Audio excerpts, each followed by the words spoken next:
Ito si Beatmaster. Siya rin naman ang gumawa ng pinakamalaking paper plane sa buong mundo. At ako naman ay gagawa ko ng pinakamaliit na paper plane sa buong mundo. Kung si Beatmaster ay 3 araw niya ito tinapos, ako naman ay 1 minuto lang. May nakikita kami sa internet na maliit, pero hindi ito gaano kaliit. Simulan na natin ang paggawa ng paper plane.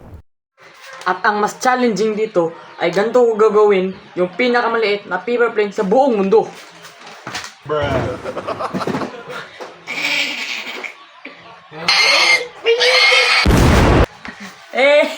Joke lang, sinigang. Tara, gawin na natin yung pinakamaliit na paper plane sa buong mundo.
Tapos na guys. Ganito lang yan guys, oh.